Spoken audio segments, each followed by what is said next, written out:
آج ہم ایک ایسے معاہدے کو سمجھنے کی کوشش کریں گے جو دیکھنے میں تو ایک بہت بڑی ہار لگ رہا تھا، لیکن اصل میں وہ تاریخ کی سب سے شاندار اسٹریٹجک جیت میں سے ایک تھا۔ جی ہاں، ہم بات کر رہے ہیں صلح حدیبیہ کی۔ ذرا سوچیں، کوئی اپنا سب کچھ چھوڑ کر ایک نئے نظریے کے لیے کہیں پہنچے اور اسے واپس انہی لوگوں کے حوالے کرنا پڑے جن سے وہ بھاگ کر آیا تھا۔ یہ شرط اتنی زیادہ یک طرفہ تھی کہ صحابہ کرام میں ایک شدید بے چینی کی لہر دوڑ گئی، اور یہی اس معاہدے کی سب سے متنازع، سب سے مشکل شرط تھی۔ تو سوال یہی اٹھتا ہے کہ یہ جو اتنی بڑی شکست نظر آ رہی تھی، یہ آخر ایک ماسٹر سٹروک کیسے بن گئی؟ چلیں اس کو سمجھتے ہیں اور دیکھتے ہیں کہ کیسے ایک بہت بڑی کمزوری کو ایک بہت بڑی طاقت میں بدل دیا گیا۔ اچھا، تو یہ سارا معاملہ شروع کہاں سے ہوا؟ ایک خواب سے۔ نبی اکرم صلی اللہ علیہ وسلم نے خواب دیکھا اور وہ اپنے 1400 ساتھیوں کے ساتھ نکل پڑے۔ کوئی لڑائی کا ارادہ نہیں تھا، بالکل پرامن طریقے سے صرف عمرہ کرنے جا رہے تھے۔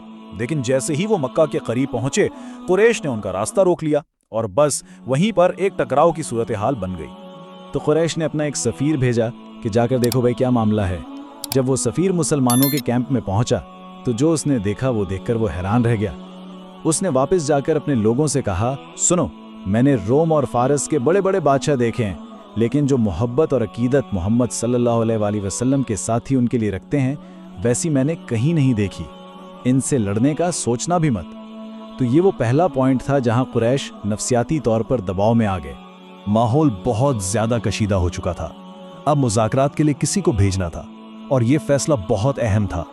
کسی غلط بندے کو بھیجنے کا مطلب سیدھا سیدھا جنگ چھڑ سکتی تھی، اور اسی نازک موقع پر ایک درخت کے نیچے تاریخ کا ایک بہت بڑا عہد لیا جانے والا تھا۔ اب دیکھیں یہاں پر حکمت عملی کتنی زبردست تھی۔ بھیجا گیا حضرت عثمان رضی اللہ عنہ کو۔ کیوں؟ کیونکہ ان کا قبیلہ بنو امیہ مکہ کا سب سے طاقتور اور امیر ترین قبیلہ تھا۔ یہ ایک طرح کی سفارتی گارنٹی تھی کہ دشمن کے علاقے میں ان کو کوئی نقصان نہیں پہنچائے گا۔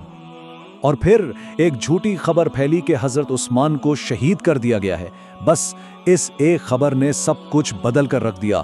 جتنے بھی صحابہ تھے سب نے ایک درخت کے نیچے جمع ہو کر موت پر بیعت کر لی، جسے بیعت رضوان کہتے ہیں۔ یہ صرف ایک قسم نہیں تھی، یہ قریش کے لیے ایک کھلا پیغام تھا کہ اب مسلمان پیچھے نہیں ہٹیں گے، چاہے جان چلی جائے۔ اور اس ایک واقعے نے مذاکرات کا پورا نقشہ ہی بدل دیا۔ اچھا، تو اس سارے تناؤ کے بعد آخرکار معاہدہ ہو گیا۔ 3 بڑی باتیں طے ہوئیں۔ مسلمان اس سال واپس جائیں گے، اگلے سال آئیں گے، 10 سال تک کوئی لڑائی نہیں ہوگی۔ لیکن وہ جو تیسری شرط تھی نا، کہ مکہ سے کوئی مسلمان ہو کر مدینہ آیا تو اسے واپس کرنا پڑے گا، بس اسی شرط نے صحابہ کے دلوں میں غصے اور مایوسی کی آگ لگا دی۔ اور یہیں سے اصل کہانی شروع ہوتی ہے۔ اب ہم دیکھیں گے کہ جو چیز سب سے بڑی کمزوری لگ رہی تھی، اسے کس طرح ایک ناقابل یقین ذہانت سے سب سے بڑی طاقت میں بدلا گیا۔ معاہدے کے الفاظ پر غور کریں۔ اس میں لکھا تھا، اگر کوئی آدمی مکہ سے مدینہ آئے تو اسے واپس کیا جائے گا۔ لفظ تھا آدمی، اس میں عورتوں کا کوئی ذکر نہیں تھا۔ اور یہی تھا وہ چھوٹا سا لوپ ہول جس کی وجہ سے جو خواتین ہجرت کر کے آتی ان کو واپس نہیں بھیجا جا سکتا تھا۔ پھر ایک صاحب تھے ابو بصیر، وہ مسلمان ہو کر مدینہ آئے۔ معاہدے کے مطابق انہیں واپس مکہ بھیج دیا گیا، لیکن وہ راستے سے بھاگ نکلے، اور وہ مدینہ نہیں گئے، بلکہ انہوں نے مکہ کے تجارتی راستے پر جا کر اپنا ایک الگ کیمپ بنا لیا۔ اب قریش کے لیے ایک ایسا سردرد شروع ہو گیا تھا جس کا انہوں نے کبھی خواب میں بھی نہیں سوچا تھا۔ اب ہوا یہ کہ مکہ سے جو بھی نیا مسلمان بھاگتا وہ مدینہ جانے کے بجائے سیدھا ابو بصیر کے کیمپ پہنچ جاتا، اور دیکھتے ہی دیکھتے وہاں ایک اچھا خاصا گروپ بن گیا۔ انہوں نے قریش کے تجارتی قافلوں کو روکنا شروع کر دیا۔ اس سے قریش کی معیشت کو اربوں کا نقصان ہونے لگا۔ ان کی جو سب سے بڑی طاقت تھی، ان کی تجارت، وہی اب ان کی سب سے بڑی کمزوری بن گئی۔ اور پھر دیکھیں کیسا زبردست ٹوسٹ آیا۔ جن قریش نے یہ شرط اتنے فخر سے رکھوائی تھی، اب وہی ہاتھ جوڑ کر کہہ رہے تھے کہ خدا را اس شرط کو ختم کر دو۔ لیکن یہ جو لوپ ہولز تھے نا، یہ تو کہانی کا صرف ایک حصہ ہے۔ اصل سب سے بڑی جیت تو وہ 10 سال کی جنگ بندی تھی۔